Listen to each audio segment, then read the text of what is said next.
Welcome to Talking with Tech. My name's Chris Bouguet, and I'm here with Rachel Madel. Rachel, how's it going? Great. I'm excited to be here. We are doing an interview with Britton Payne.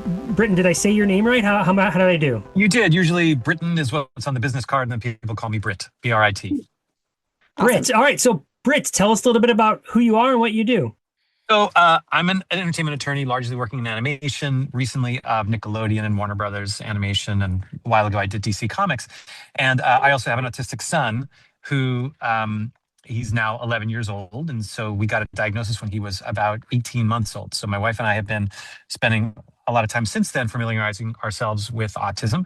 And through all of that, I decided I wanted to try and figure out how to get more explicitly autistic characters in the kids' pop culture, in part because I was working in kids' pop culture. I was working at Nickelodeon when I was sort of cooking this up. And so I started speaking at Comic-Cons and other events. I spoke internally at Nickelodeon a couple of times about things like the history of autism in comic books and authentically creating autistic characters in kids' animation.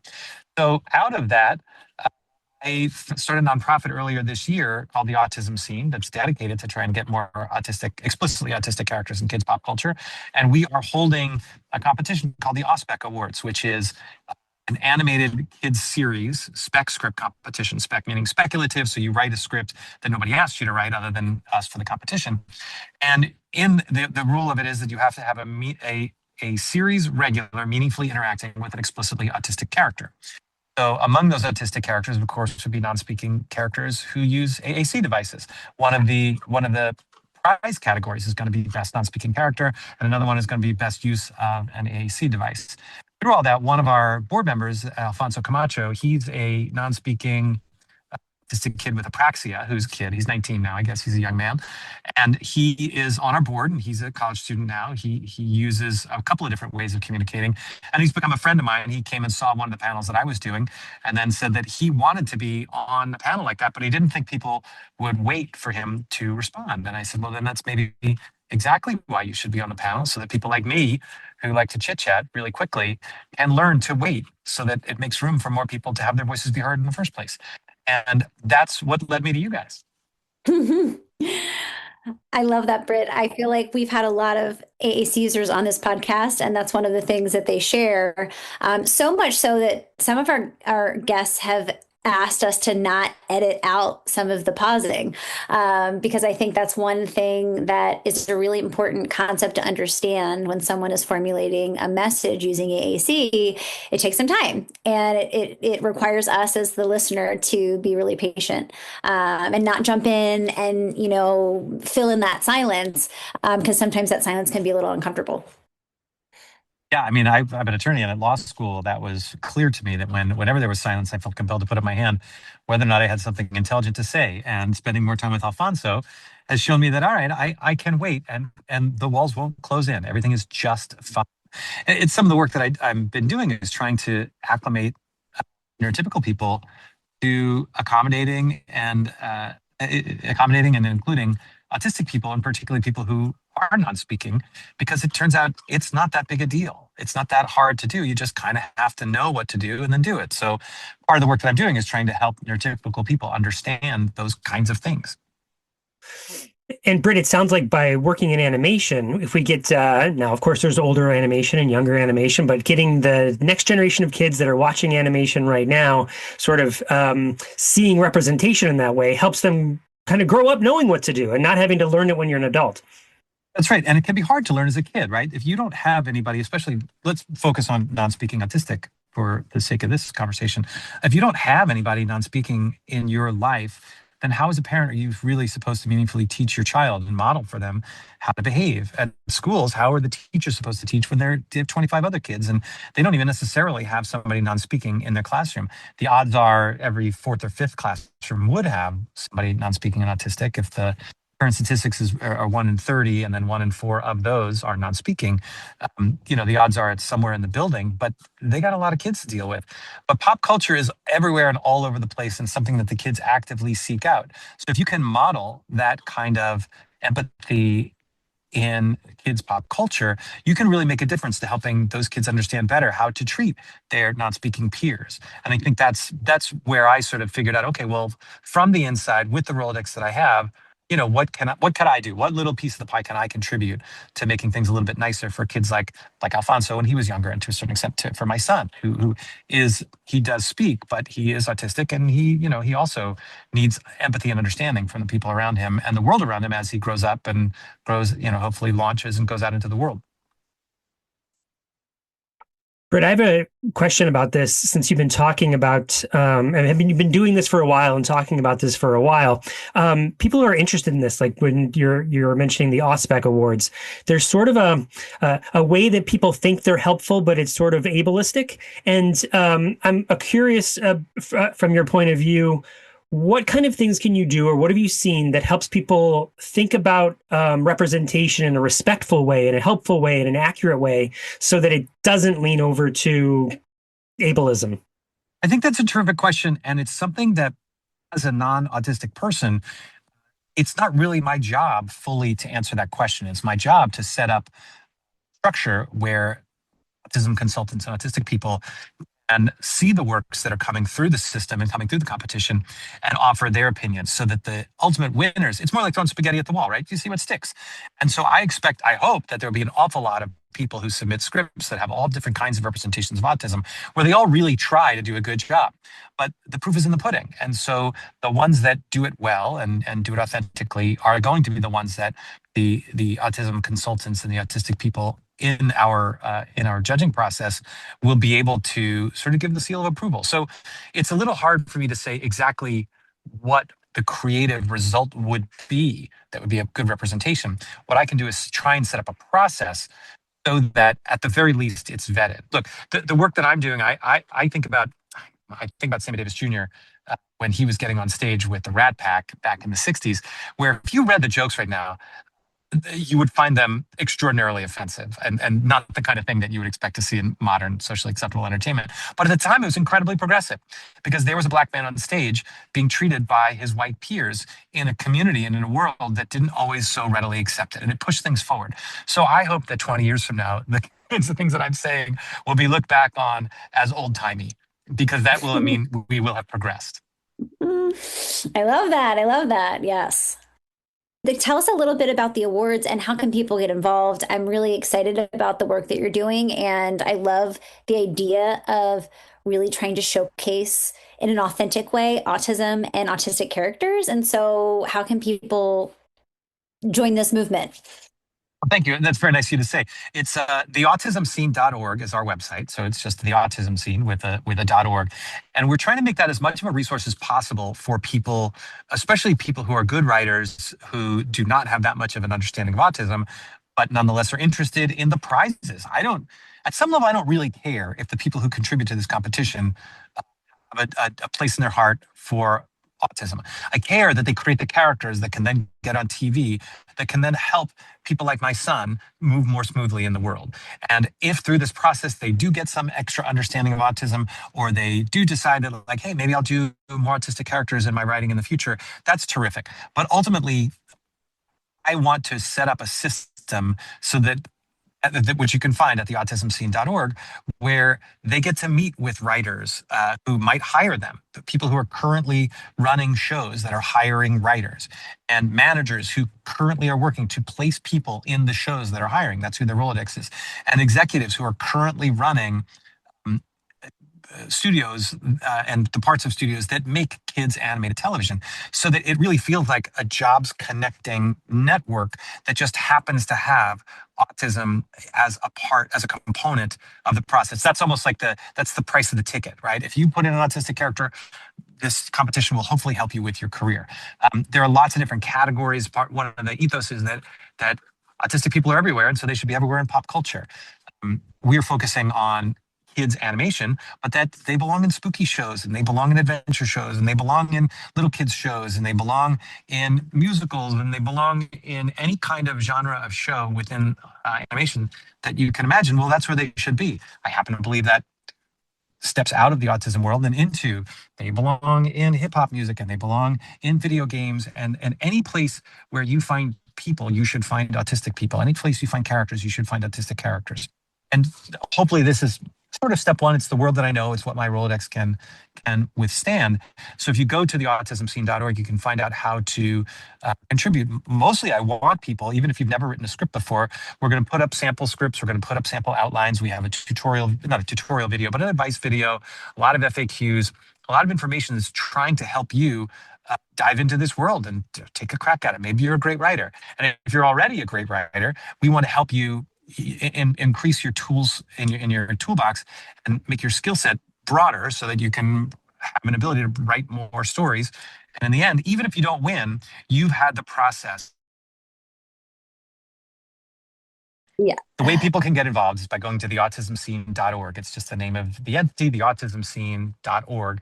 And at that website, we're trying to provide resources so that people who are trying to include autistic characters in their writings, particularly specifically for animation for this competition, can learn a little bit more about how to do things better. There are the decks for presentations that we've given about authentically creating autistic characters, which include a lot of glossary information, for example, terms that you might not be familiar with as a writer that in the autism community, I think people would find very familiar. Examples of pop culture uses of AAC devices, for example, and non-speaking characters. Some that you might not be thinking of, like Grogu from The Mandalorian is a non-speaking character who uses an AAC device. Right now it only says yes, no, but who knows what's going to happen in the movie. And, and to kind of show that autistic characters belong everywhere that there are autistic people, which is everywhere. And so they belong in romances and in spooky stories and funny stories, kid stories, educational stories, adventure stories, sports, video games, operas, hip hop. Anywhere that you have people and stories, you should have autistic characters. They can fit there. And this competition is hoping to show as a proof of concept that it can work. Part of what I've been trying to do is from below incentivize writers to create autistic characters in their writing, and from above try and tenderize executives so that it doesn't feel so scary when they hear the word autism or when they see a non-speaking character who's going to have pauses or something unusual that they're worried is a little bit risky. They're trying, especially in this current environment, they're trying not to get fired. And so a competition like this hopefully can just put it in the air that non-speaking characters and autistic characters belong in scripts. They are perfectly normal to have in the scripts and in the world, using the word autism, using the language of the community in a way that works, that is true to the voices of the show. So the website, the autismscene.org, is trying to make that all work. And then, if somebody has more information or suggestions, like we want to know, we want to try and over time, if this is successful, expand it to any other medium that we can. We know our mission. Our mission is to try and help writers create autistic characters that can get on the air, not just to live in a box somewhere, not just to be a very special episode of Rugrats or fanfic that would never, ever happen. SpongeBob enters smoking a cigar is not going to get on the air. So we want to help people write these projects in a way that can get them on the air, because that's some of the expertise that I and the people in my Rolodex have. Mm-hmm. And for your younger listeners, a Rolodex is a contacts, but it's a physical object that older people used to keep track of their phone numbers in. And now it's just a metaphor. Okay, so I've decided I'm going to write this. I'm going to write something and I'm going to submit my script. What happens next? Like you said, you have a committee of people that are looking at it? Yes. So the submission period opens December 1, although at the moment the website is accepting commissions and donations. The submission fee is a $25 donation to the Autism Scene, which is mostly, I haven't seen any other competition that's very low for spec script competitions of this nature. And then the script will come in essentially to me, and we're going to, the scripts are anonymized so that when you send it in, the form that you submit it with has your information, but the script does not. So it's essentially a blind reading of all these scripts. A professional is going to be no more advantaged than somebody who's never written a script before. We're going to have an initial batch of readers who are going to go through and essentially sort and grade all of the scripts so that all the different categories, is this a sci-fi script? Is this a comedy script? That kind of a thing. They'll be sorted out that way for which categories of prize they might be up for. They get graded. Eventually, we whittle them down to what we think is maybe the top 3 or 5 in each of the 15 or so categories of prize. And then we are going to have autism consultants come in and read them to sort of offer their opinions on the authenticity of the representation of autism in the scripts. We are also going to run some sort of a mild background check. These are all or kids projects. And so we just want to make sure that the people who are involved aren't problematic, and we're not really trying to filter anybody out other than in the most egregious cases. That's really what we're trying to do. We're not trying to cause any controversy or anything. And then we're going to have that top 3 or top 5 scripts are going to be looked at by industry professionals who are luminaries in their field. So people who have, one guy who has run the DC animated universe for the last 10 or 15 years, he's going to be the one giving either best sci-fi or best superhero story, or depending on exactly what the submissions are. He's going to look at those 5 scripts, pick the one that he thinks deserves to be the winner, and then he is himself going to present the award to that writer at the awards ceremony on April 2, which, as you know, is World Autism Awareness Day, or sometimes World Autism Acceptance Day, April 2, 2026, at the Nickelodeon Animation Studios building in the Hillenburg Theater, named after the guy who created SpongeBob. So the hope is that it becomes this widely accepted sort of social thing to do in Los Angeles, in the scriptwriting community, again, to sort of help normalize it and let people look forward to it, and let people just even consider creating autistic and non-speaking characters in their works. There are a few examples where they've done it, and it's been terrific. So hopefully that will just be the thin edge of the wedge.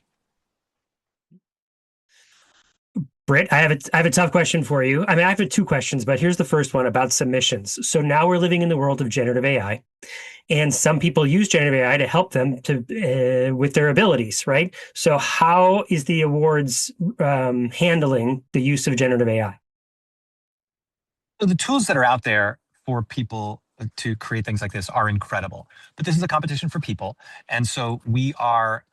We're noting that this is a competition for people. Sometimes people are going to use AI to do a little bit of research or a little bit of jargon, but by and large, we expect that that AI will not be meaningfully used.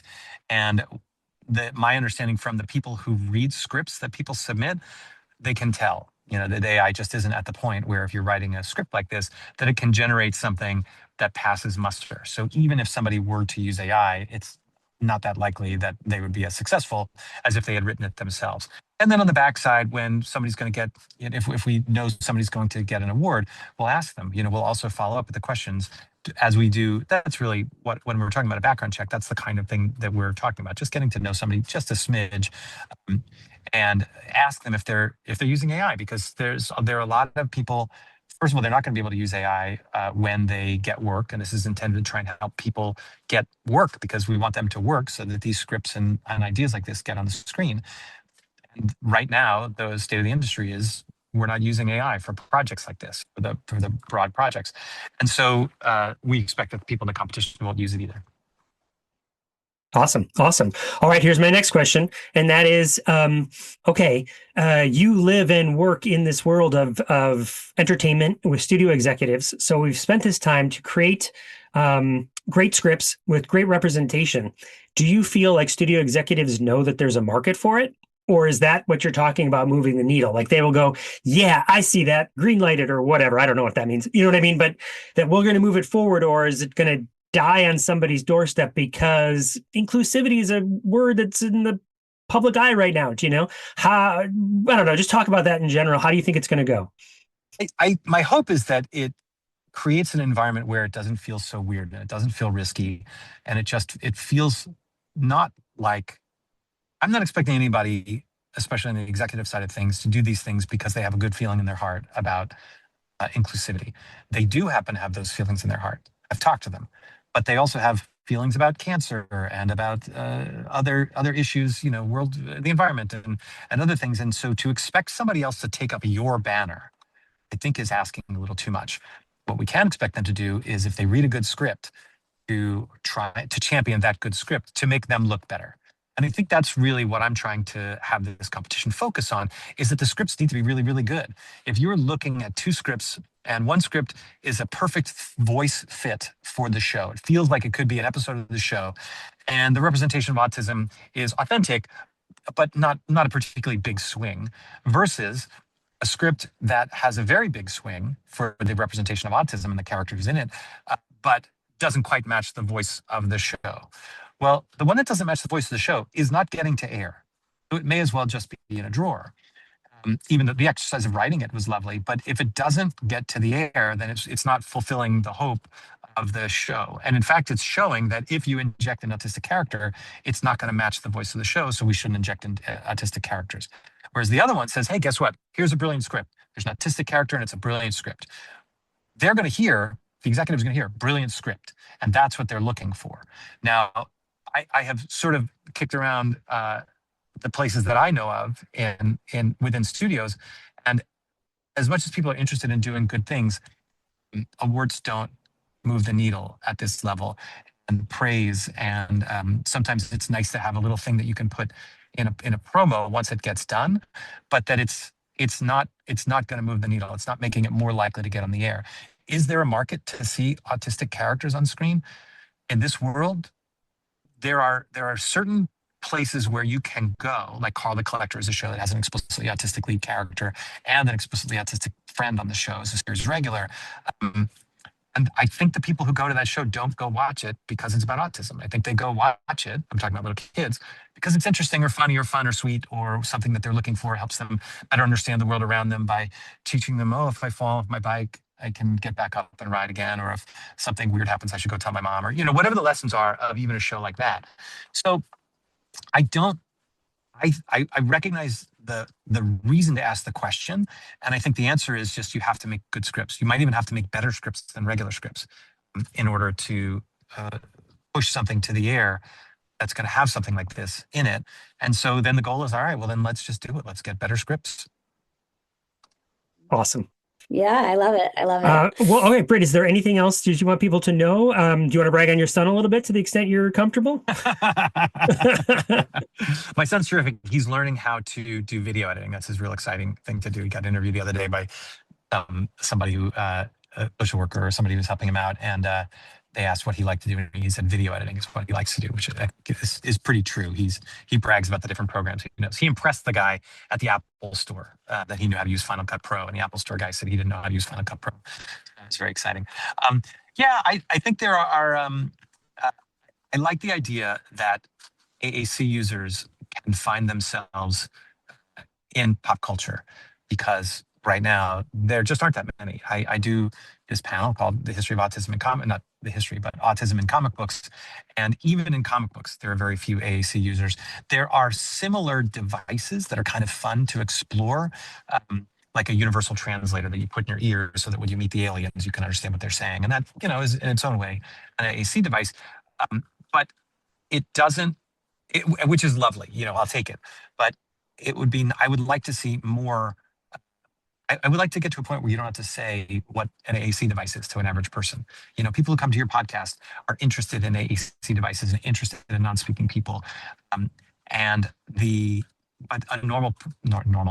average person who's not in that community doesn't know what an AAC device is. It'd be nice if they did. Yeah.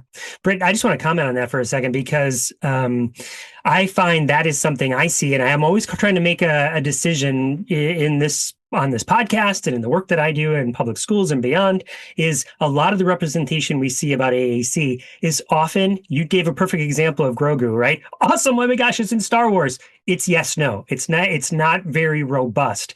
A lot of the cartoon characters show some sort of thing that has like 6 words on it. It's not very robust. And part of the mission of this podcast is to be like, we can have a lot more words than 6 words. But I also recognize, like, yeah, but it's awesome that there's representation, but could we just tweak it in this way, right? And so I feel like they're always doing this dance. It reminds me of Shawshank Redemption, where every day he wrote a letter to the governor, asking him to get him books in the library at the prison. And then finally, after a year of writing letters, he got a delivery of books and a letter from the governor that said, here are the books that you've requested. Please stop writing. And so then the guard says, you going to stop writing? He says, no. Now I know that it works. I'm going to write 2 letters a day.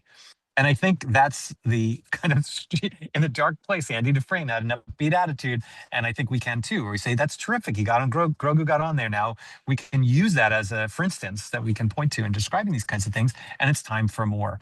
I think it's particularly interesting to hear from very young and new non-speaking people who are through technology are able to communicate. A friend of mine's daughter is not speaking, and she has, along with a bunch of her friends at one of the places, one of her schools or something, they have blogs that they do, and so it's a blog from a non-speaking.